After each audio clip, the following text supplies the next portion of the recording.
ಓಂ ನಮಃ ಪ್ರಣವಾರ್ಥಾಯ ಶುದ್ಧಜ್ಞಾನೈಕಮೂರ್ತಯೇ ನಿರ್ಮಲಾಯ ಪ್ರಶಾಂತಾಯ ತಸ್ಮೈ ಶ್ರೀ ಗುರವೇ ನಮಃ. ಓಂ ಶ್ರೀ ಗುರು ಬಸವಲಿಂಗಾಯ ನಮಃ. ಓಂ ಶಾಂತಿ ಶಾಂತಿ ಶಾಂತಿ. ಬಸವವಾಹಿನಿಯ ಎಲ್ಲ ವೀಕ್ಷಕ ಬಂಧುಗಳಿಗೆ ಬಸವ ಯೋಗ ಕಾರ್ಯಕ್ರಮಕ್ಕೆ ಆತ್ಮೀಯವಾಗಿರುವ ಸ್ವಾಗತ. ತಮ್ಮೆಲ್ಲರಿಗೂ ಇವತ್ತಿನ ದಿವಸ ಬಹಳ ಮುಖ್ಯವಾಗಿ ಈ ಹೆಪಟೈಟಿಸ್ ಬಗ್ಗೆ ಹೇಳಿಕೊಡ್ತಾ ಇದ್ದೀನಿ. ಹೆಪಟೈಟಿಸ್ ಅಂತ ಹೇಳಿದರೆ ಇದರಲ್ಲಿ ಮುಖ್ಯವಾಗಿ 4 ಪ್ರಕಾರ ಬರ್ತವೆ. Hepatitis A, hepatitis B, hepatitis C, hepatitis E. ಈ 4 ಪ್ರಕಾರದಲ್ಲಿ ಹೆಪಟೈಟಿಸ್ ಎ ಮತ್ತು ಹೆಪಟೈಟಿಸ್ ಇ ಬಹಳ ಬೇಗ ನಿವಾರಣೆ ಆಗ್ತವೆ. ಹೆಪಟೈಟಿಸ್ ಎ ಬಂದರೂ ಬೇಗ ಕ್ಯೂರ್ ಮಾಡ್ಕೋಬೋದು, ಹೆಪಟೈಟಿಸ್ ಇ ಬಂದರೂ ಬೇಗ ಅದನ್ನು ಕ್ಯೂರ್ ಮಾಡ್ಕೋಬೋದು. ಮನೆ ಮದ್ದಿನಲ್ಲಿ ಬರೀ ಮಜ್ಜಿಗೆ ಕುಡ್ಕೊಂಡು ಅದನ್ನು ಸರಿ ಮಾಡ್ಕೋಬೋದು. ನಿರ್ಜಲವಾಗಿ ನಿರಾಹಾರವಾಗಿ ಬರೀ ಮಜ್ಜಿಗೆ ಕುಡಿಬೇಕು 1-2-3 ದಿವಸ, ಬರೀ ಮಜ್ಜಿಗೆನೆ. ಹಸಿ ಶುಂಠಿ ರಸ ಸ್ವಲ್ಪ ಅರಿಶಿನ ಪುಡಿ ಹಾಕಿ ಚೆನ್ನಾಗಿ ಮಜ್ಜಿಗೆ ಕುಡಿದ್ರೆ 1-2-3 ದಿವಸ ಲಿವರೆಲ್ಲ ಸ್ವಚ್ಛ ಆಗುತ್ತೆ. ನಿಮ್ಮ ಹೆಪಟೈಟಿಸ್ ಎ ಮತ್ತು ಹೆಪಟೈಟಿಸ್ ಇ ಸಮಸ್ಯೆ ನಿವಾರಣೆ ಆಗ್ತದೆ 3-4 ದಿವಸದಲ್ಲಿ ಸರಿಯಾಗಿ ಮಾಡಿದ್ರೆ. ಮತ್ತು ಅದಕ್ಕಿಂತ ಮೊದಲು ಪಂಚಕರ್ಮ ಚಿಕಿತ್ಸೆ ಅಂತ ತೆಗೆದುಕೊಂಡ್ರೆ ಭಾಳ ಒಳ್ಳೆಯದು. ಅಕಸ್ಮಾತ್ ಅದು 3-4 ದಿವಸದಲ್ಲಿ ಆಗಿಲ್ಲ ಅಂದರೆ ನಮ್ಮ ಹತ್ರ ಅದಕ್ಕೆ ಹಲವಾರು ಔಷಧಿಗಳಿದ್ದಾವೆ. ನೀವು ನಮ್ಮನ್ನು ಸಂಪರ್ಕ ಮಾಡಿದ್ರೆ ಈ ಜಾಯಿಂಟಿಸ್ ಸಮಸ್ಯೆ, ಕಾಮಣಿ ಸಮಸ್ಯೆಗೆ ಹಲವಾರು ಔಷಧಿಗಳು ನಮ್ಮ ಹತ್ರ ಇದ್ದಾವೆ. 1-2 ಲಕ್ಷಾಂತರ ಪೇಷಂಟ್ಗಳು ಈ ಒಂದು ಔಷಧಿಗಳನ್ನ ತೆಗೆದುಕೊಂಡು ಸರಿಯಾಗಿರ್ತಕ್ಕಂಥವ್ರು ಇದ್ದಾರೆ. ಭಾಳ ಮುಖ್ಯವಾಗಿ ಇಡೀ ವಿಶ್ವದಲ್ಲಿ ಈ ಹೆಪಟೈಟಿಸ್ ಅಂತಕ್ಕಂಥ ಕಾಮಣಿ ಅಂತಕ್ಕಂಥ ಗೊತ್ತೇ ಆಗಲ್ಲ, ಗೊತ್ತೇ ಆಗದ ಸೈಲೆಂಟ್ ಕಿಲ್ಲರ್ ಇದು. ಅರ್ಥ ಆಯ್ತಾ? ಒಂದು ವರ್ಷಕ್ಕೆ 14 ಲಕ್ಷ ಜನ ಸಾಯ್ತಾರೆ ವಿಶ್ವದಲ್ಲಿ ಈ ಹೆಪಟೈಟಿಸಿಂದನೇ. ಅದರಲ್ಲಿ 14 ಲಕ್ಷ ಜನದಲ್ಲಿ 5% ನಮಗೆ ಆಗಿರ್ತಕ್ಕಂಥ ಕಾಯಿಲೆ ಆಗಿರ್ತಕ್ಕಂಥ ಜನರಲ್ಲಿ 5% ಜನಕ್ಕೆ ಮಾತ್ರ ಏನಾಗ್ತದೆ, ಹೆಪಟೈಟಿಸ್ ಗೊತ್ತಾಗ್ತದೆ. ಅದರಲ್ಲಿ 1% ಜನಕ್ಕೆ ಮಾತ್ರ ಚಿಕಿತ್ಸೆ ಲಭ್ಯ ಆಗ್ತದೆ. ಮಿಕ್ಕಿದ 99% ಜನಕ್ಕೆ ಚಿಕಿತ್ಸೆ ಅನ್ನೋದು ಗೊತ್ತೇ ಆಗಲ್ಲ. ಹಾಗಾಗಿ ನಿಮಗೆ ಅಷ್ಟೊಂದು ದುಡ್ಡು ಖರ್ಚು ಮಾಡಿ ಅದಕ್ಕೆ ಚಿಕಿತ್ಸೆಯನ್ನು ತೆಗೆದುಕೊಳ್ಳಿಕ್ಕೆ ಆಗದಿದ್ದರೆ ಹಲವಾರು ಮನೆ ಮದ್ದುಗಳಲ್ಲಿ ಅದನ್ನು ನಿವಾರಣೆ ಮಾಡ್ಕೊಳ್ತಕ್ಕಂಥದ್ದು ಬಹಳ ಈಸಿಯಾಗಿರ್ತಕ್ಕಂಥ ಉಪಾಯ ಇದೆ. ಅದರ ಜೊತೆಗೆ ಹೆಪಟೈಟಿಸ್ ಬಿ ಮತ್ತು ಹೆಪಟೈಟಿಸ್ ಸಿ ಇದು ವೆರಿ ಡೇಂಜರಸ್ ಆಗಿರ್ತಕ್ಕಂಥದ್ದು. ಹೆಪಟೈಟಿಸ್ ಸಿಗಂತೂ ವ್ಯಾಕ್ಸಿನೇಷನೇ ಇಲ್ಲ, ಅದೆಲ್ಲೂ ಕ್ಯೂರ್ ಆಗಲ್ಲ ಅಂತ ಹೇಳ್ತಾರೆ. ಹೆಪಟೈಟಿಸ್ ಸಿ ಅಂತಕ್ಕಂಥದ್ದಕ್ಕೆ ಇದುವರೆಗೂ ಯಾವ ವ್ಯಾಕ್ಸಿನೇಷನನ್ನು ಈ ಅಲೋಪತಿನಲ್ಲಿ ಮಾಡರ್ನ್ ಮೆಡಿಕಲ್ ಸೈನ್ಸಲ್ಲಿ ಆಧುನಿಕ ವೈದ್ಯ ಪದ್ಧತಿಯಲ್ಲಿನೂ ಕಂಡುಹಿಡಿದಿಲ್ಲ. ಆದರೆ ಆಯುರ್ವೇದದಲ್ಲಿ ಹಲವಾರು ಜೀವನ ಶೈಲಿಗಳನ್ನು ಬದಲಾವಣೆ ಮಾಡಿಕೊಳ್ಳೋದ್ರಿಂದ ಆಯುರ್ವೇದ ದಿನಚರ್ಯ ಮತ್ತು ಋತುಚರ್ಯನ್ನು ಫಾಲೋ ಮಾಡಿ ಇಲ್ಲಿ ಹೇಳಿರ್ತಕ್ಕಂಥ ಎಲ್ಲ ಚಿಕಿತ್ಸೆಯನ್ನು ನಮ್ಮಲ್ಲಿ ಹೆಪಟೈಟಿಸ್ ಬಿ ಮತ್ತು ಸಿಗೆ ಅತಿ ಉತ್ತಮವಾಗಿರ್ತಕ್ಕಂಥ ಚಿಕಿತ್ಸೆಯನ್ನು ನಾವು ಕೊಡ್ತಾಯಿದ್ದೀವಿ. ಅದನ್ನು ನೀವು ಸರಿಯಾಗಿ ಫಾಲೋ ಮಾಡೋದ್ರಿಂದ ನಿಮ್ಮ ಹೆಪಟೈಟಿಸ್ ಬಿ ಮತ್ತು ಸಿ ಸಮಸ್ಯೆ ಸಂಪೂರ್ಣವಾಗಿ ನಿವಾರಣೆ ಆಗ್ತದೆ. ಹೆಪಟೈಟಿಸ್ ಸಿ ಬಂದಿದ್ದರೆ ಅವನು ಸಾವಿಗೆ ಹತ್ತಿರವಾಗಿದ್ದಾನೆ ಅಂತ ಹೇಳ್ತಾರೆ ಎಲ್ಲರೂ. ಆದರೆ ಯಾವುದೇ ಸಮಸ್ಯೆ ಇದ್ದರೂ ಕೂಡ ಅದನ್ನು ನಿವಾರಣೆ ಮಾಡಲಿಕ್ಕೆ ಪ್ರಾಮಾಣಿಕ ಪ್ರಯತ್ನವನ್ನು ಮಾಡಿದರೆ ಆ ಸಮಸ್ಯೆ ನಿವಾರಣೆ ಆಗೇ ಆಗ್ತದೆ. ಈ ದೊಡ್ಡ ಪತ್ರೆ ಎಲೆ ಅಂತ ಬರ್ತದೆ. ಈ ದೊಡ್ಡ ಪತ್ರೆ ಎಲೆಯನ್ನು ಸತತವಾಗಿ ಸೇವನೆ ಮಾಡೋದ್ರಿಂದ ಹೆಪಟೈಟಿಸ್ ಬಿ ಮತ್ತು ಸಿ ನಿವಾರಣೆ ಆಗ್ತದೆ. ಕೆಲವು ಜನರಿಗೆ ಏನಾಗ್ತದೆ, ಕೇವಲ 1 ತಿಂಗಳಲ್ಲಿ ಹೆಪಟೈಟಿಸ್ ಬಿ ಮತ್ತು ಸಿ ನಿವಾರಣೆ ಆಗ್ತದೆ. ಅರ್ಥ ಆಯ್ತಾ? ಸರಿಯಾಗಿ ಅದು ಇನಿಷಿಯಲ್ ಸ್ಟೇಜಲ್ಲಿದ್ದರೆ. ಹಾಗಾಗಿ ಬಹಳ ಮುಖ್ಯವಾಗಿ ಈ ಹೆಪಟೈಟಿಸ್ ಸಮಸ್ಯೆಗೆ ನಾವು ಜೀವನ ಕ್ರಮದಲ್ಲಿ ಏನನ್ನು ಬದಲಾವಣೆ ಮಾಡಿಕೊಳ್ಬೇಕಂತೇಳಿ ನಾನು ಪದೇ ಪದೇ ಹೇಳ್ತಾ ಇದ್ದೀನಿ. ಹೊರಗಡೆ ಇರತಕ್ಕಂಥ ಪದಾರ್ಥಗಳನ್ನು ಮುಟ್ಟಲೇಬಾರ್ದು. ಅದ್ರ ಜೊತೆಗೆ ನಾವೇನು ಮಾಡಬೇಕಂದ್ರೆ ಹೆಚ್ಚು ಲಿಕ್ವಿಡ್ ಐಟಮ್ಗಳನ್ನ ಸೇವನೆ ಮಾಡ್ತಕ್ಕಂಥದ್ದು. ಹೆಪಟೈಟಿಸ್ ಬಿ ಮತ್ತು ಸಿ ಅಂತಕ್ಕಂಥದ್ದು ಹೆಚ್ಚು ಲಿಕ್ವಿಡ್ ಐಟಮ್ಗಳನ್ನ ಸೇವನೆ ಮಾಡೋದನ್ನು ನಿವಾರಣೆ ಆಗ್ತದೆ. ಆ ಟೈಮಲ್ಲಿ ಏನಾಗ್ತಿರ್ತದೆ ಅಂದರೆ ಕೈಕಾಲೆಲ್ಲ ಬಾತ್ಕೊಂಡು ಬಿಟ್ಟಿರ್ತದೆ ಮತ್ತು ಇಡೀ ಶರೀರ ಏನಾಗಿರ್ತದೆ, ಸ್ವೆಲ್ಲಿಂಗ್ ಬಂದಿರ್ತದೆ, ಹೊಟ್ಟೆ ಇಷ್ಟು ದಪ್ಪ ಬಾತ್ಕೊಂಡಿರ್ತದೆ ಆ ಸಮಸ್ಯೆಯಲ್ಲಿ. ಅದಕ್ಕೆ ಪರಿಹಾರ ಅಂತಕ್ಕಂಥದ್ದು ಇಲ್ಲವೇ ಇಲ್ಲ. ಹಲವಾರು ಮನೆ ಮದ್ದುಗಳಿಂದ ನಾವು ಕೆಲವೊಂದಿಷ್ಟು ಆಯುರ್ವೇದಿಕ್ ಚಿಕಿತ್ಸೆಗಳನ್ನು ಕೊಡ್ತೇವೆ. ಯಾಕಂದರೆ ಆ ಪೇಷಂಟ್ ನೋಡಿದ್ರೆ ಮಾತ್ರ ಹೇಳಲಿಕ್ಕಾಗೋದು, ಸುಮ್ಮನೆ ಹೇಳಲಿಕ್ಕಾಗಲ್ಲ. ಯಾವ ಕಂಡೀಷನ್ಲಿದೆ, ಏನು ಮಾಡಬೇಕು, ಎಷ್ಟು ಡೋಸೇಜ್ ಕೊಡಬೇಕಂತ ನಾವು ಹೇಳಲಿಕ್ಕೆ ಮಾತ್ರ ಆಗಲ್ಲ. ಅದನ್ನು ಪೇಷಂಟ್ ನೋಡ್ಬೇಕು ನಾವು, ಅಂದಾಗ ಮಾತ್ರ ಅದನ್ನು ಚಿಕಿತ್ಸೆ ಕೊಡಲಿಕ್ಕೆ ಆಗ್ತದೆ. ಹಾಗಾಗಿ ಇದು ಬಂದಿದೆ ಅಂತ ಹೇಳಿದರೆ ಇದಕ್ಕೆ ಭಯ ಪಡ್ತಕ್ಕಾಗಿರ್ತಕ್ಕಂಥ ಅವಶ್ಯಕತೆ ಇಲ್ಲ. ಎಲ್ಲ ಕಾಯಿಲೆಗಳಿಗೂ ಪರಿಹಾರ ಇದೆ. ಅದರ ಜೊತೆಗೆ ಕೆಲವೊಂದಿಷ್ಟು ಆಸನಗಳನ್ನ ಕೂಡ ಅಭ್ಯಾಸ ಮಾಡೋದ್ರಿಂದ ನಮ್ಮ ಹೆಪಟೈಟಿಸ್ ಬಿ, ಸಿ, ಎ ಎಲ್ಲವೂ ಕೂಡ ನಿವಾರಣೆ ಆಗ್ತಾ ಹೋಗುತ್ತೆ.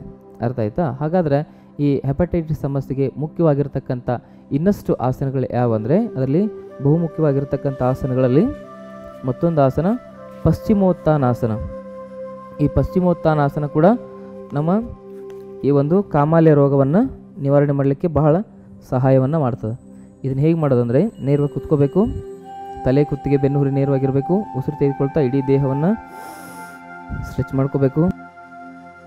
ಇದನ್ನು ಹೆಪಟೈಟಿಸ್ ಬಂದವರು ಅಷ್ಟೇ ಇಲ್ಲ, ಎಲ್ಲರೂ ಅಭ್ಯಾಸ ಮಾಡ್ತಕ್ಕಂಥದ್ದು. ಯಾಕಂದರೆ ಮುಂದೆ ಬರಬಾರ್ದಲ್ವಾ, ಅದಷ್ಟೇ ಇಲ್ಲ, ಇದರಿಂದ ನಮ್ಮ ಇಡೀ ಶರೀರದ ಎಲ್ಲ ಭಾಗಗಳಿಗೂ ಕೂಡ ಏನಾಗ್ತದೆ, ಎನರ್ಜಿ ಬ್ಲಡ್ನ ಮೂಲಕ ಸರ್ಕ್ಯುಲೇಟ್ ಆಗ್ತಾ ಹೋಗ್ತದೆ. ನಿಧಾನವಾಗಿ ಬೆಂಡ್ ಆಗಬೇಕು. ಬೆಂಡ್ ಆದಮೇಲೆ ನಿಮ್ಮ ಮೊಣಕಾಲನ್ನು ನಿಮ್ಮ ಹಣೆಗೆ ಸ್ಪರ್ಶ ಮಾಡಬೇಕು, ಹಣೆಯನ್ನು ಮೊಣಕಾಲಿಗೆ ಸ್ಪರ್ಶ ಮಾಡಬೇಕು.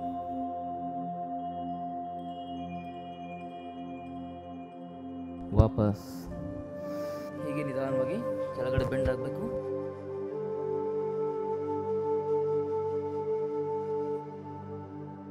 ವಾಪಸ್ ಸ್ಲೋಲಿ ಡೌನ್.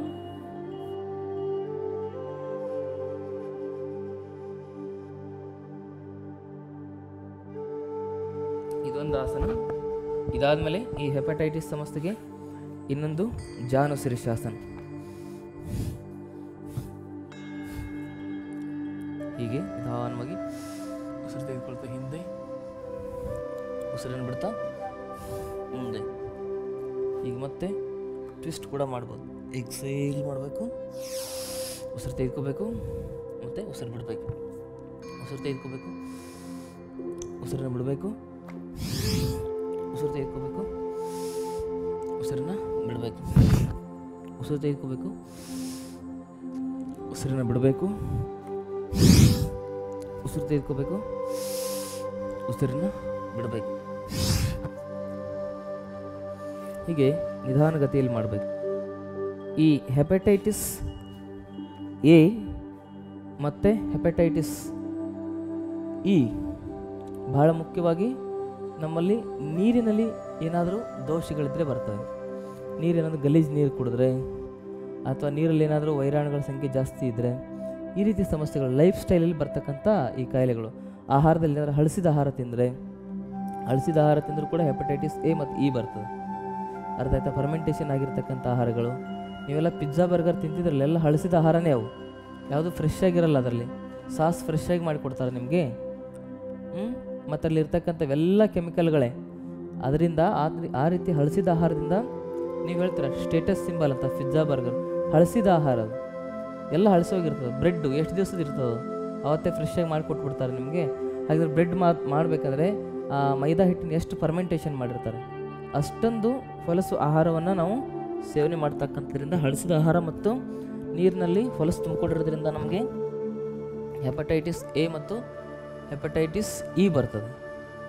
ಇದನ್ನು ನಾವು ಬಹಳ ಮುಖ್ಯವಾಗಿ ಜೀವನ ಶೈಲಿಯನ್ನು ಬದಲಾವಣೆ ಮಾಡ್ಕೊಳ್ಳೋದ್ರಿಂದನೇ ಸರಿ ಮಾಡ್ಕೋಬೇಕೆ ಹೊರತು ಬೇರೆ ಯಾವ ಉಪಾಯನೂ ಇದಕ್ಕೆ ಇರಲಿಕ್ಕೆ ಸಾಧ್ಯನೇ ಇಲ್ಲ. ಹೀಗೆ ಇದರ ಜೊತೆಗೆ ಈ ಹೆಪಟೈಟಿಸ್ ಸಮಸ್ಯೆಗಾಗಿ ಇನ್ನೊಂದಿಷ್ಟು ಪರಿಹಾರ ಸೂತ್ರಗಳಿದ್ದಾವೆ. ಅವುಗಳ ಬಗ್ಗೆ ಮಾಹಿತಿಯನ್ನು ನೋಡೋಣ ಒಂದು ಚಿಕ್ಕ ವಿರಾಮದ ನಂತರ.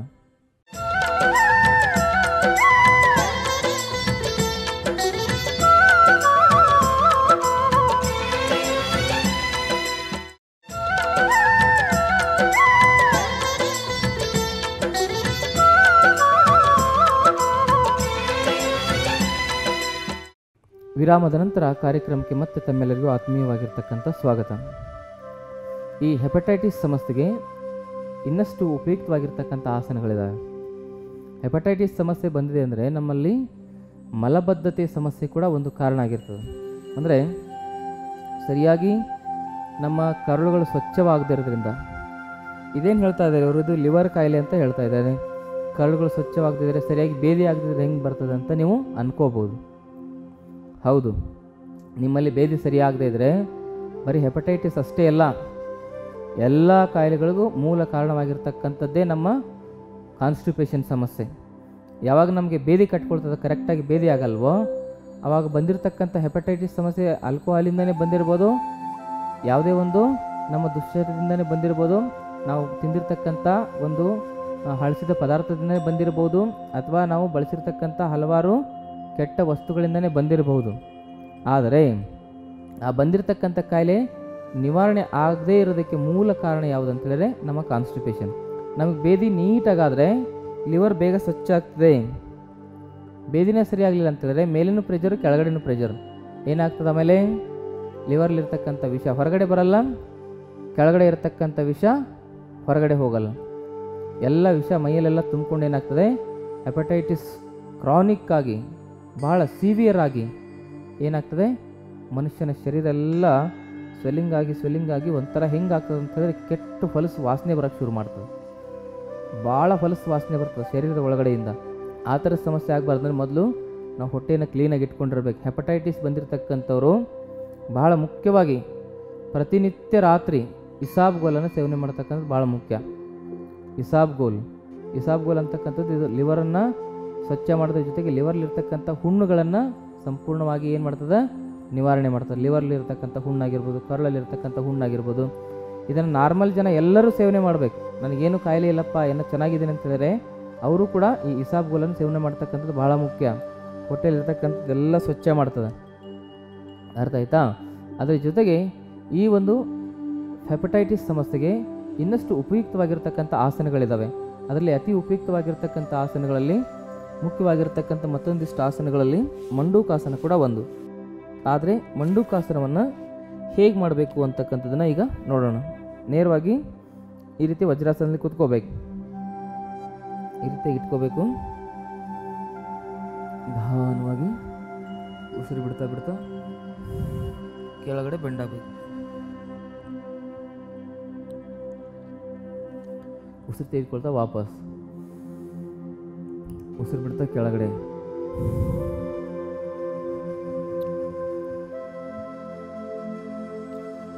ಉಸಿರು ತೆಗೆದುಕೊಳ್ತಾ ವಾಪಸ್, ಉಸಿರು ಬಿಡ್ತಾ ಈಗ ಮುಷ್ಟಿನೂ ಮಾಡ್ಬೋದು, ಹೀಗೂ ಇಟ್ಕೋಬೋದು. ಕೈನ ಕೆಳಗಡೆ ಬೆಂಡಾಗಿ ಉಸಿರು ತೆಗೆದುಕೊಳ್ತಾ ವಾಪಸ್, ಉಸಿರು ಬಿಡ್ತಾ ಕೆಳಗಡೆ ಬೆಂಡಾಗಿ,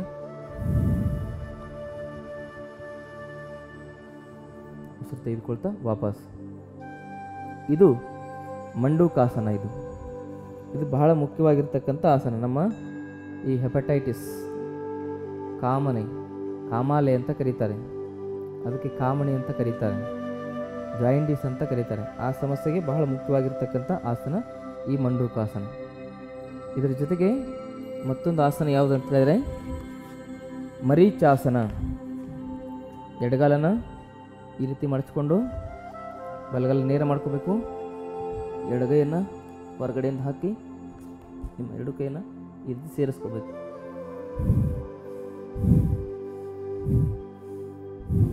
ದೀರ್ಘವಾಗಿ ಶ್ವಾಸ ಪ್ರಶ್ವಾಸವನ್ನು ಮಾಡಬೇಕು.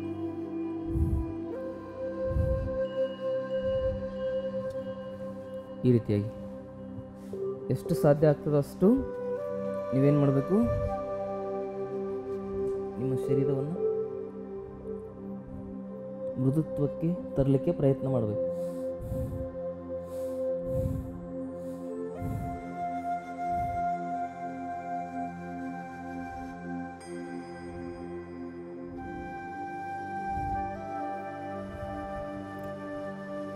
ವಾಪಸ್. ಹೀಗೆ ಈ ಮರೀಚಾಸನ ಕೂಡ ನಮ್ಮ ಹೆಪಟೈಟಿಸ್ ಸಮಸ್ಯೆಗೆ ಬಹಳ ಉಪಯುಕ್ತವಾಗಿರ್ತಕ್ಕಂಥ ಲಾಭವನ್ನು, ಪರಿಣಾಮವನ್ನು ನೀಡುತ್ತದೆ. ಅದರ ಜೊತೆಗೆ ಮತ್ತೊಂದು ಆಸನ ಯಾವುದು ಅಂತ ಹೇಳಿದ್ರೆ ಮತ್ಸ್ಯೇಂದ್ರಾಸನ, ಅರ್ಧ ಮತ್ಸ್ಯೇಂದ್ರಾಸನ. ಇದು ಎಡಗಾಲನ ಒಳಗಡೆ ಮಡಚಿಬಿಡ್ಬೇಕು. ಬಲಗಾಲನ ಎಡಗಾಲ ಮೇಲೆ ಇಟ್ಕೋಬೇಕು. ಬಲಗೈಯನ್ನು ಹಿಂದೆ ಇಟ್ಕೋಬೇಕು. ಎಡಗೈಯನ್ನು ಮೇಲೆತ್ತಿ ಬಲಗಾಲ ಹೊರಗಡೆಯಿಂದ ಸೇರಿಸಿ ನಿಧಾನವಾಗಿ ಹಿಂದೆ ನೋಡಬೇಕು.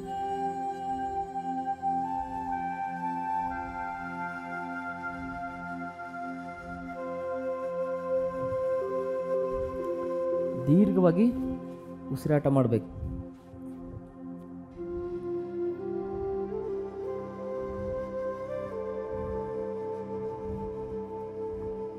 ಈ ನಿಮ್ಮ ಬಲಗೈಯನ್ನು ಈ ರೀತಿ ಇಟ್ಕೋಬೋದು.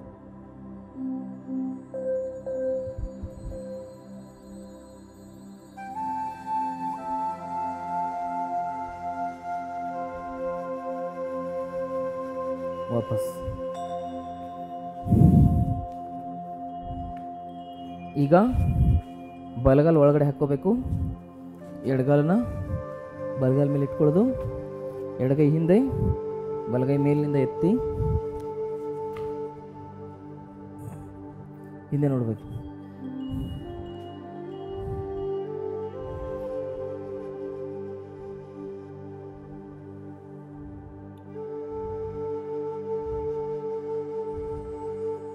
ವಾಪಸ್ ದೀರ್ಘವಾಗಿ ಶ್ವಾಸ ಪ್ರಶ್ವಾಸವನ್ನು ಮಾಡಬೇಕು. ಇದಕ್ಕೆ ಅರ್ಧ ಮತ್ಸ್ಯೇಂದ್ರಾಸನ ಅಂತ ಕರೀತಾರೆ. ಇನ್ನೊಂದು ವಕ್ರಾಸನ ಕೂಡ ಬಹಳ ಮುಖ್ಯವಾಗಿ ಇದಕ್ಕೆ ಸಹಾಯ ಮಾಡ್ತದೆ. ಹೇಗೆ ವಕ್ರಾಸನ ಅಂದರೆ ಎಡಗಾಲನ ಬಲಗಾಲ ಹೊರಗಡೆ ಇಟ್ಕೊಳ್ಳೋದು,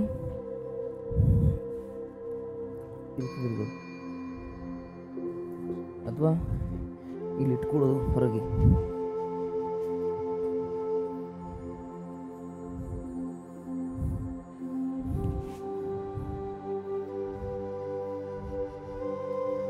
ಇದಕ್ಕೆ ವಕ್ರಾಸನ ಅಂತ ಕರೀತಾರೆ. ಇದು ಕೂಡ ನಿಮ್ಮ ಲಿವರ್ನ ಸಮಸ್ಯೆಯನ್ನು ನಿವಾರಣೆ ಮಾಡಲಿಕ್ಕೆ ಬಹಳ ಸಹಾಯ ಮಾಡ್ತದೆ.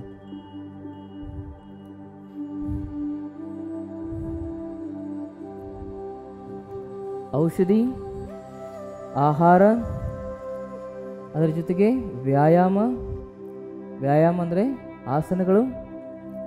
ಆಸನಗಳ ಜೊತೆಗೆ ನೀವು ಪ್ರಾಣಾಯಾಮ ಇವೆಲ್ಲವನ್ನು ಮಾಡ್ತಾ ಹೋದರೆ ಕಾಯಿಲೆ ಬೇರು ಸಮೇತವಾಗಿ ನಿವಾರಣೆ ಆಗ್ತದೆ. ಇಲ್ಲ ಅಂದರೆ ಅದೇನಾಗ್ತದೆ, ಪದೇ ಪದೇ ಬರ್ತಾ ಇರ್ತದೆ. ಈಗ ಈ ಹೆಪಟೈಟಿಸ್ ಅಂತಕ್ಕಂಥದ್ದು ಕೆಲವು ಜನರಿಗೆ ಏನಾಗಿರ್ತದೆ, ಪದೇ ಪದೇ ಬರ್ತಾ ಇರ್ತದೆ. 3 ವರ್ಷಕ್ಕೊಂದ್ಸಲಿ, 4 ವರ್ಷಕ್ಕೊಂದ್ಸಲಿ, ವರ್ಷಕ್ಕೊಂದ್ಸಲಿ. ಈಗ ಒಂಥರ ವಿಸಿಟ್ ಮಾಡಿ ಹೋಗ್ತಾ ಇರ್ತದೆ. ಅವಾಗ ಹೋಗ್ತಾರೆ, ಔಷಧಿ ತೊಗೊತಾರೆ, ಮತ್ತೆ ಬರ್ತಾರೆ. ಅದು ನಿವಾರಣೆ ಆಗೋದಿಲ್ಲ, ಲೈಫ್ ಟೈಮ್ ಡಿಸೀಸ್ ಆಗಿ ಉಳ್ಕೊಂಡ್ಬಿಡ್ತದೆ. ಕೊನೆಗೆ ಅದರಲ್ಲೇ ಸತ್ತೋಗ್ಬಿಡ್ತಾರೆ. ಆದರೆ ನೀವು ಸತತವಾಗಿ ಈ ಯೋಗಾಭ್ಯಾಸವನ್ನು ಮಾಡೋದ್ರಿಂದ ನಿಮ್ಮ ಸಮಸ್ಯೆ ಬೇರು ಸಮೇತವಾಗಿ ನಿವಾರಣೆ ಆಗ್ತದೆ.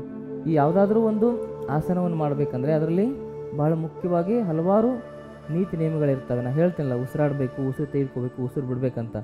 ಅದನ್ನು ಸರಿಯಾಗಿ ನಾವು ಆಚರಣೆ ಮಾಡಿದ್ರೆ ಮಾತ್ರ. ಅಕಸ್ಮಾತ್ ನಿಮಗೆ ಈ ಟಿ ವಿಯಲ್ಲಿ ನೋಡ್ತಾ ನಿಮ್ಗೆ ಗೊತ್ತಾಗಲಿಲ್ಲ ಅಂದರೆ ಇದ್ರ ಬಗ್ಗೆ ಹಲವಾರು ಕ್ಯಾಸೆಟ್ಗಳು ಕೂಡ ನಮ್ಮ ಹತ್ರ ಇದ್ದಾವೆ. ಎಲ್ಲ ರೋಗಗಳಿಗೂ ಕೂಡ ಕ್ಯಾಸೆಟ್ಗಳನ್ನ ಮಾಡಿದ್ದೇವೆ.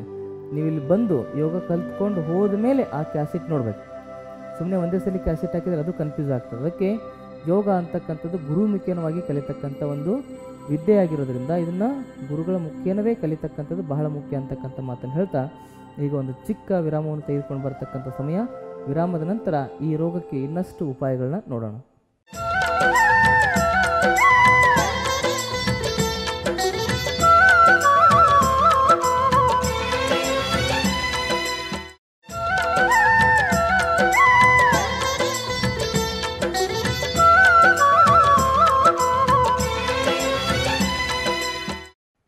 ವಿರಾಮದ ನಂತರ ಕಾರ್ಯಕ್ರಮಕ್ಕೆ ಮತ್ತೆ ತಮ್ಮೆಲ್ಲರಿಗೂ ಆತ್ಮೀಯವಾಗಿರ್ತಕ್ಕಂಥ ಸ್ವಾಗತ. ಈಗ ಈ ಒಂದು ಲಿವರ್ ಸಮಸ್ಯೆ, ಹೆಪಟೈಟಿಸ್ ಸಮಸ್ಯೆ ಅಂತ ಏನು ಹೇಳ್ತಾ ಇದ್ದೆ, ಅದಕ್ಕೆ ಬಹಳ ಮುಖ್ಯವಾಗಿ ಈ ಹೆಪಟೈಟಿಸ್ ಬಿ ಮತ್ತು ಸಿ ಯಾವುದರಿಂದ ಬರ್ತವೆ ಅಂತ ನಾವು ಮೊದಲು ತಿಳ್ಕೋಬೇಕು. ಸೋಂಕು ತಗಲಿರ್ತಕ್ಕಂಥ ಇಂಜೆಕ್ಷನ್ಗಳು ಮಾಡೋದ್ರಿಂದ, ಮತ್ತು ರಕ್ತದಲ್ಲಿ ಏನಾದರೂ ವೈರಸ್ಗಳು ಬರೋದರಿಂದ, ಅದರ ಜೊತೆಗೆ ಹಲವಾರು ರಾಸಾಯನಿಕ ಔಷಧಿಗಳಿಂದ ನಾವು ತೆಗೆದುಕೊಳ್ತಕ್ಕಂಥ ಔಷಧಿಗಳು, ಶುಗರಿಗೆ ಔಷಧಿ ತೆಗೆದುಕೊಂಡು ಹೆಪಟೈಟಿಸ್ ಬಿ ಮತ್ತು ಇ ಬರ್ತದೆ, ಸಿ ಬರ್ತದೆ. ಜಾಸ್ತಿ BP ಮಾತ್ರೆ ತಗೊಳ್ಳೋದ್ರಿಂದನೂ ಕೂಡ ಬರ್ತದೆ. ಇದು ಗೊತ್ತಿರಲಿಲ್ಲ, ಯಾಕಂದರೆ ಲಿವರು ಯಾವುದೇ ಕೆಮಿಕಲ್ ಡ್ರಗ್ಗನ್ನು ಹೊರಗಡೆ ಬಿಡಲ್ಲ, ಅದು ಒಳಗಡೆ ಇಟ್ಕೊಂಡಿರ್ತದೆ. ಇದು ದೇಹಕ್ಕೆ ಹಾನಿ ಮಾಡ್ತದಂತ. ಆವಾಗ ಡಾಕ್ಟ್ರುಗಳು ಏನು ಮಾಡ್ತಾರಂದರೆ ಹೆಚ್ಚು ಡೋಸೇಜನ್ನು ಕೊಡ್ತಾರೆ. ಹೆಚ್ಚು ಡೋಸೇಜ್, ಜಾಸ್ತಿ ಡೋಸೇಜ್ ಕೊಡೋದು. ಈಗ 10 mg ತೊಗೊಂಡ್ರು ಸರಿ ಆಗ್ತಾಯಿಲ್ಲ, ಡಾಕ್ಟ್ರ್ ಏನು ಶುಗರ್ ಅಂದರೆ ಆಯ್ತಮ್ಮ 20 mg ತಗೋ ಅಂತ ಹೇಳೋದು. 20 mg ತೊಗೊಂಡ್ರು ಸರಿ ಆಗ್ತಾಯಿಲ್ಲ ಡಾಕ್ಟ್ರೇ ಅಂದರೆ 30 mg ತಗೋ ಅಂತ ಹೇಳೋದು. ಯಾಕಂದರೆ 10-20 mgನ ಲಿವರ್ ಏನು ಮಾಡಲ್ಲ, ಹೊರಗಡೆ ಬಿಡಲ್ಲ, ಅದು ಒಳಗಡೆ ಇಟ್ಕೊಂಡಿರ್ತದೆ. ಆವಾಗ ಇದು ಏನೂ ಆಗಿಲ್ಲಮ್ಮ ಅಂತ ಹೇಳಿದ್ರೆ 100 mg ತೊಗೊಳಮ್ಮ ಅಂತ ಹೇಳೋದು. 100 mg ತೊಗೊಂಡು ಹೊಟ್ಟೆಲಿರ್ತಕ್ಕಂಥ ಒಂದು ವಿಷ ಜಾಸ್ತಿ ಆಗಿ ಅವಾಗ ಏನಾಗ್ತದೆ, ಆ ಲಿವರು ಸ್ವಲ್ಪ ಸ್ವಲ್ಪ ಆ ವಿಷವನ್ನು ಹೊರಗಡೆ ಬಿಡಲಿಕ್ಕೆ ಪ್ರಾರಂಭ ಮಾಡ್ತದೆ. ಆ ವಿಷ ಹೊರಗಡೆ ಹೋಗಿ ನಿಮ್ಮ ಕಾಯಿಲೆಯನ್ನು ಕಂಟ್ರೋಲ್ ಮಾಡ್ತದೆ. ಅದಕ್ಕೆ ಫಸ್ಟ್ ಪಾಸ್ ಎಫೆಕ್ಟ್ ಅಂತ ಕರೀತಾರೆ. ಈ ಮಾಡರ್ನ್ ಮೆಡಿಕಲ್ ಸೈನ್ಸಲ್ಲಿ ಯಾರಾದರೂ MBBS ಸ್ಟೂಡೆಂಟನ್ನು, ಯಾರಾದರೂ ಈ ಡಾಕ್ಟರ್ ಸ್ಟೂಡೆಂಟನ್ನು ಓದೋರನ್ನ ಕೇಳಿ ನೀವು, ಫಸ್ಟ್ ಪಾಸ್ ಅಂತ ಕರೀತಾರೆ. First passing off the drug ಅಂತ ಕರೀತಾರೆ. ಅದು ಎಷ್ಟು ಹಾಳು ಮಾಡ್ತದೆ ಒಳಗಂತ ಗೊತ್ತಿಲ್ಲ ನಮಗೆ, ಅರ್ಥ ಆಯ್ತಾ? ಅದು ಒಳಗಡೆ ತುಂಬ್ಕೊಂಡು ಹೊರಗಡೆ ಬರೋದು. ಈಗ ಟ್ರಾಫಿಕಲ್ಲಿ 10 ಜನ ಇದ್ದರೆ ಒಬ್ಬನಾದ್ರೂ ತಪ್ಪಿಸ್ಕೊಂಡು ಹೋಗ್ತಾನಲ್ಲ, ಹಂಗೆ ಎಲ್ಲ ಜಾಸ್ತಿ ಡೋಸೇಜ್ ಕೊಟ್ಟು ಲಿವರಿಂದ ಆಚೆ ಬರ್ತದಲ್ಲ, ಅದು ನಿಮ್ಮ ಕಾಯಿಲೆಯನ್ನು ಸ್ವಲ್ಪ ಕಂಟ್ರೋಲ್ ಮಾಡ್ತದೆ. ಅದಕ್ಕೆ ನಾವು ಬಹಳ ಮುಖ್ಯವಾಗಿ ಯಾವುದೇ ಕಾಯಿಲೆ ಬರಲಿ, ಅದಕ್ಕೆ ನಾವು ಔಷಧಿ ರಹಿತವಾಗಿರ್ತಕ್ಕಂಥ ಚಿಕಿತ್ಸೆಗಳಿಗೆ ಜಾಸ್ತಿ ಮೊರೆ ಹೋಗಬೇಕು. ಯೋಗ, ನಿಸರ್ಗ ಚಿಕಿತ್ಸೆ ಅಂತಕ್ಕಂಥದ್ದು ಬಹಳ ಮುಖ್ಯ. ಹಾಗಾಗಿ ಇನ್ನೂ ಈ ಸಮಸ್ಯೆಗಳಿಗೆ ಹಲವಾರು ಆಸನಗಳಿದ್ದಾವೆ. ಅದರಲ್ಲಿ ಮುಖ್ಯವಾಗಿ ಈ ಲಿವರ್ ಸಮಸ್ಯೆ ಬಂದಿದೆ ಅಂತ ಹೇಳಿದರೆ ಇದಕ್ಕೆ ಮುಖ್ಯವಾಗಿರ್ತಕ್ಕಂಥ ಒಂದು ಪರಿಹಾರ ಸೂತ್ರ ಅಂದರೆ ಹೆಸರುಬೇಳೆ ಮತ್ತು ನವಣೆ ಅಕ್ಕಿ. ಹೆಸರುಬೇಳೆ ಮತ್ತು ನವಣೆ ಅಕ್ಕಿದು ನಾವು ಕಿಚಡಿ ಡೈಲಿ ತಿಂತಾ ಹೋಗೋದು. ಸಾಮೆ ಅಕ್ಕಿ, ನವಣೆ ಅಕ್ಕಿ, ಹೆಸರುಬೇಳೆ ಇದನ್ನು ತಿಂತಾ ಹೋದರೆ ಬಹಳ ಬೇಗ ನಮ್ಮ ಈ ಒಂದು ಲಿವರ್ ಸಮಸ್ಯೆಗಳು ನಿವಾರಣೆ ಆಗ್ತಾ ಹೋಗ್ತವೆ. ಅದ್ರ ಜೊತೆಗೆ ಈ ಇತ್ತೀಚೆಗೆ ಜಾಸ್ತಿ ಲಿವರ್ ಸಮಸ್ಯೆ ಬರ್ತಕ್ಕಂಥದ್ದು ಜಾಸ್ತಿ ಆಗಿದೆ. ನಮಗೆ ಲಿವರ್ ಸಮಸ್ಯೆನೇ ಜೀವನದಲ್ಲಿ ಬರಬಾರ್ದು ಅಂದರೆ ನಾವೊಂದು 20 ದಿವಸ ವಿಪಶ್ಯನ ಕ್ರಿಯೆ ಅಂತ ಮಾಡಿಸ್ತೇವೆ. ಆತ್ಮಾನುಭೂತಿ ಯೋಗ ಅಂತ ನಾವೊಂದು ಯೋಗದಲ್ಲಿ ಒಂದು ವಿಶಿಷ್ಟವಾಗಿರ್ತಕ್ಕಂಥ ಒಂದು ಸ್ಟ್ರಕ್ಚರನ್ನು ಮಾಡಿ, ಒಂದು ವಿಶಿಷ್ಟವಾಗಿರ್ತಕ್ಕಂಥ ಒಂದು ವಿನ್ಯಾಸವನ್ನು ಮಾಡಿ 21 ದಿವಸದ ಕೋರ್ಸ್ ಮಾಡಿದ್ದೇವೆ ನಾವು, ಈ ಆತ್ಮಾನುಭೂತಿ ಯೋಗ ಅಂಥೇಳಿ. ಅದು 10 ದಿವಸದ್ದು ಬರ್ತದೆ, 21 ದಿವಸದ್ದು ಬರ್ತದೆ. ಅದಕ್ಕೆ ನೀವು 1 ವರ್ಷ ಅಟೆಂಡ್ ಆಗಿಬಿಟ್ರೆ 5 ವರ್ಷ ನಿಮ್ಗೆ ಯಾವ ಕಾಯಿಲೆನೂ ಬರಲ್ಲ. ಈ ಥರ ಲಿವರ್ ಸಮಸ್ಯೆ ಒಂದೇ 1 ವರ್ಷ, 5 ವರ್ಷ ಗ್ಯಾರಂಟಿ, ಎಲ್ಲ ಪೂರ್ತಿ ಇಂಜಿನ್ ಎಲ್ಲ ಓವರ್ಲಿಂಗ್ ಆಗಿಬಿಡ್ತದೆ. ಇದನ್ನು ವರ್ಷ ಮಾಡಿಕೊಂಡ್ರಂತೂ ನಿಮಗೆ ಮಿಕ್ಕಿರ್ತಕ್ಕಂಥ ಎಲ್ಲ ಸಮಸ್ಯೆಗಳು ನಿವಾರಣೆ ಆಗ್ತಾ ಹೋಗ್ತವೆ. ಹಾಗಾಗಿ ಈ ವಿಪಶ್ಯನದಲ್ಲಿ ಬಹಳ ಮುಖ್ಯವಾಗಿ ಇಷ್ಟಲಿಂಗ ಯೋಗ, ಇಷ್ಟಲಿಂಗ ತ್ರಾಟಕ ಯೋಗ, ಅದರ ಬಗ್ಗೆ ಸಂಪೂರ್ಣವಾಗಿರ್ತಕ್ಕಂಥ ಮಾಹಿತಿಯನ್ನು ಕೊಡ್ತೇವೆ. ಅದರ ಜೊತೆಗೆ ಆತ್ಮದ ಜೊತೆಗೆ ಹೇಗೆ ಮಾತಾಡಬೇಕು ಅಂತಕ್ಕಂಥದ್ರ ಬಗ್ಗೆನೂ ಮಾಹಿತಿ ಕೊಡ್ತೇವೆ. ಈ ಸಮಸ್ಯೆಗಳಿಗೆ ಯಾವತ್ತೂ ಭಯ ಪಡಬಾರ್ದು. ಹಾಗಾಗಿ ಇನ್ನಷ್ಟು ಈ ಮಾಹಿತಿಗಳ ಬಗ್ಗೆ, ಈ ಸಮಸ್ಯೆಯನ್ನು ಹೇಗೆ ನಿವಾರಣೆ ಮಾಡ್ಕೊಳ್ಬೇಕಂತಕ್ಕಂಥದ್ದನ್ನು ಈಗ ನೋಡೋಣ. ಯಾವ್ಯಾವ ಆಸನಗಳು ಮತ್ತೆ ಇದಕ್ಕೆ ಸಹಾಯ ಮಾಡ್ತವೆ ಅಂತಕ್ಕಂಥದ್ದು. ಬಹಳ ಮುಖ್ಯವಾಗಿ ನಾವು ಈ ಲಿವರ್ ಸಮಸ್ಯೆನ ನಿವಾರಣೆ ಮಾಡ್ಕೋಬೇಕಂದ್ರೆ ಯಾವ ಆಸನ ಮಾಡಬೇಕಂತ ಹೇಳಿದ್ರೆ ನೌಕಾಸನ. ಈ ನೌಕಾಸನವನ್ನು ಹೇಗೆ ಮಾಡೋದು? ನೇರವಾಗಿ ಕುತ್ಕೊಂಡಿರಬೇಕು, 2 ಕಾಲುಗಳನ್ನು ಮಡಚ್ಕೋಬೇಕು. 2 ಕಾಲುಗಳು ಮಡಚ್ಕೊಂಡು ನಿಧಾನವಾಗಿ ನಿಮ್ಮ ಕಾಲುಗಳನ್ನ ಮೇಲೆತ್ತಬೇಕು.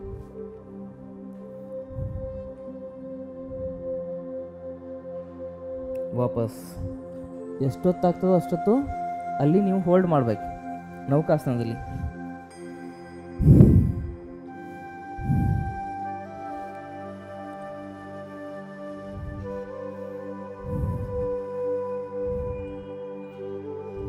ಇದರಲ್ಲಿ 1 2 3 4 5 6 7 8 9 10 ವಾಪಸ್.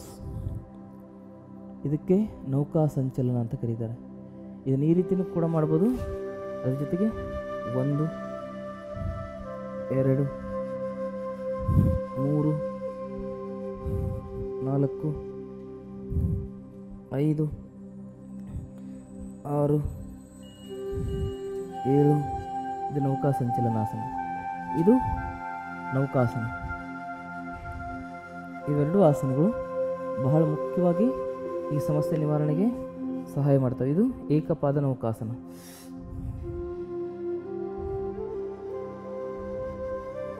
ಹೀಗೆ ಉಸಿರು ಬಿಡಬೇಕು, ಉಸಿರಾಡಬೇಕಿಲ್ಲ, ಉಸಿರು ತೆಗೆದುಕೋಬೇಕು, ಉಸಿರು ಬಿಡಬೇಕು, ಮತ್ತೆ ಉಸಿರು ತೆಗೆದುಕೋಬೇಕು, ಉಸಿರು ಬಿಡಬೇಕು, ಉಸಿರು ತೆಗೆದುಕೋಬೇಕು, ಉಸಿರು ಬಿಡಬೇಕು. ಇದರಲ್ಲೂ ಕೂಡ ಅಷ್ಟೇ. ಈಗ ಉಸಿರು ಬಿಡಬೇಕು,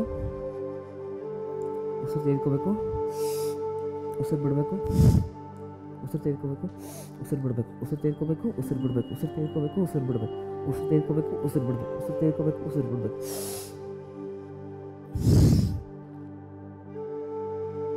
ಹೀಗೆ ಉಸಿರಾಟದ ಕ್ರಮ ಬಹಳ ಮುಖ್ಯ ಯಾವುದೇ ಆಸನದಲ್ಲಿ. ಯಾವಾಗ ನೀವು ಆಸನದಲ್ಲಿ ಸ್ಟೇ ಮಾಡ್ತೀರಾ, ಹೋಲ್ಡ್ ಮಾಡ್ತೀರಾ, ಅವಾಗ ಏನು ಮಾಡಬೇಕು, ಉಸಿರಾಟವನ್ನು ದೀರ್ಘ ಮಾಡ್ತಾ ಹೋಗಬೇಕು. ಈ ರೀತಿಯಾಗಿ ನಿಂತ್ಕೊಂಡಾಗ ದೀರ್ಘ ಉಸಿರಾಟ ಮಾಡಬೇಕು.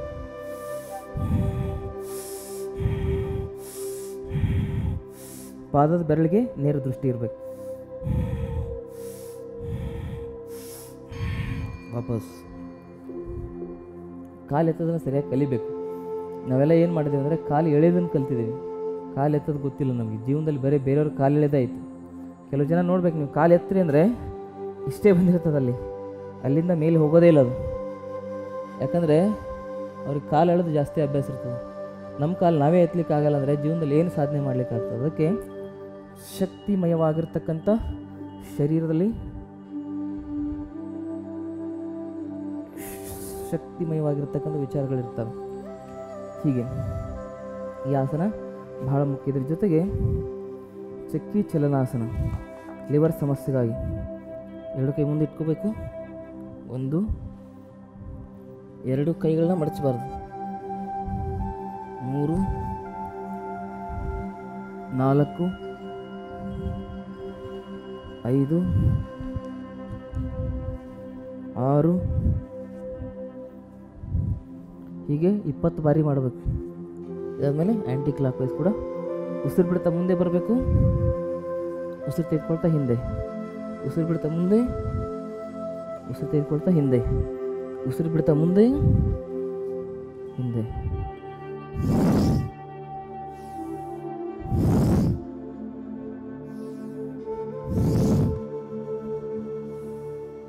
ಹೀಗೆ ಇದಾದಮೇಲೆ ಏನು ಮಾಡೋದು, ನಿಧಾನವಾಗಿ ನಿಮ್ಮ 2 ಕೈಗಳನ್ನ ಅಗಲ ಮಾಡಿಕೊಂಡು ದೀರ್ಘ ಉಸಿರಾಡ್ತಾ ನಿಮ್ಮ 2 ಕಾಲುಗಳನ್ನ ಈ ರೀತಿ ಮಡಚ್ಕೋಬೇಕು. ಮಡಚ್ಕೊಂಡ್ಮೇಲೆ ನಿಧಾನವಾಗಿ ನಿಮ್ಮ ಬಲಗೈಯನ್ನು ಬಲಗಾಲ ಹೊರಗಡೆ ಹಾಕಬೇಕು, ಎಡಗೈಯನ್ನು ಎಡಗಾಲ ಹೊರಗಡೆ ಒಳಗಿಂದ ಹಾಕಿ ನಿಧಾನವಾಗಿ ನಿಮ್ಮ ಕಾಲುಗಳನ್ನ ಉದ್ದ ಮಾಡ್ತಾ ನಿಮ್ಮ ಎದೆನ ನೆಲಕ್ಕೆ ಸ್ಪರ್ಶ ಮಾಡಿದೆ.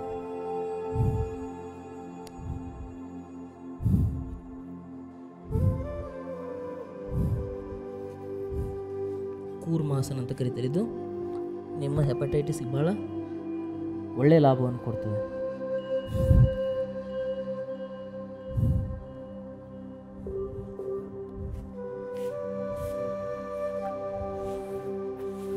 ಹೀಗೆ ನೀವು ಬಹಳ ಮುಖ್ಯವಾಗಿ ಇವೆಲ್ಲ ಆಸನಗಳನ್ನ ಮಾಡಬೇಕು. ಅದ್ರ ಜೊತೆಗೆ ಆಹಾರದಲ್ಲಿ ಪರಿವರ್ತನೆಯನ್ನು ತಂದುಕೊಳ್ಬೇಕು. ಸೊಪ್ಪಿನ ಆಹಾರಗಳನ್ನು ಜಾಸ್ತಿ ತಿನ್ನಬೇಕು. ಸೊಪ್ಪು ಅಂದರೆ ಹಸಿರು ಸೊಪ್ಪುಗಳು, ಬಹಳ ಮುಖ್ಯವಾಗಿ ಮೆಂತ್ಯ ಸೊಪ್ಪಾಗಿರ್ಬೋದು, ಪಾಲಕ್ ಸೊಪ್ಪಾಗಿರ್ಬೋದು. ಅದರ ಜೊತೆಗೆ ಲಿವರ್ಗೆ ಸಂಬಂಧಪಟ್ಟಿರ್ತಕ್ಕಂಥ ಸಹಾಯವನ್ನು ಮಾಡಲಿಕ್ಕೆ ಈ ಒಂದು ಯಾವುದು ಮೂಲಂಗಿ ಸೊಪ್ಪಾಗಿರ್ಬೋದು, ಇವೆಲ್ಲ ಸೊಪ್ಪುಗಳು ಬಹಳ ಸಹಾಯವನ್ನು ಮಾಡ್ತವೆ ನಿಮ್ಮ ಲಿವರನ್ನು ಸ್ವಚ್ಛ ಮಾಡಲಿಕ್ಕೆ. ಅದರ ಜೊತೆಗೆ ಲಿವರ್ ಸಮಸ್ಯೆ ಇರ್ತಕ್ಕಂಥವ್ರು ಹೆಚ್ಚು ದಾಳಿಂಬೆ ಹಣ್ಣನ್ನು ತಿನ್ನಬೇಕು. ಅದಕ್ಕೆ ಹೇಳ್ತಾರೆ ಏಕ್ ಅನಾರ್ ಸೋ ಬಿಮಾರ್ ಅಂತ ಹೇಳ್ತಾರೆ ಈ ಒಂದು ಹಿಂದಿಯಲ್ಲಿ.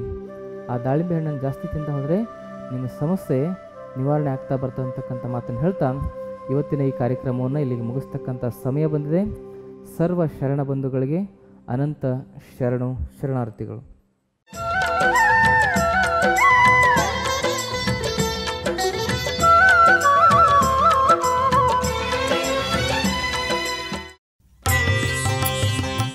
ಗುಣವಾಗದ ನಿಮ್ಮ ಎಲ್ಲ ಕಾಯಿಲೆಗಳಿಗೆ ಇಲ್ಲಿ ಚಿಕಿತ್ಸೆ ನೀಡಿ ಪರಿಹಾರ ಒದಗಿಸಲಾಗುವುದು.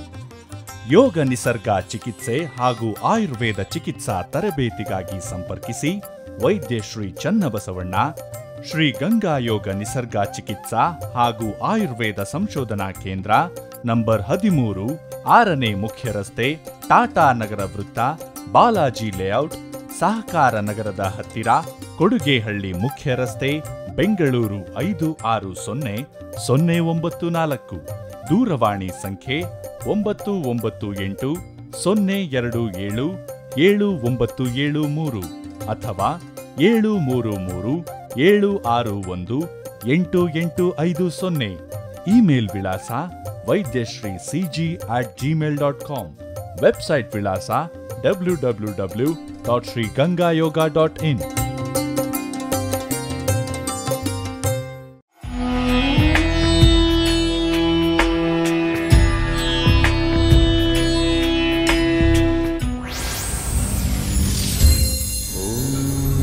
श्री गुरु बसवलिंगाय नमः।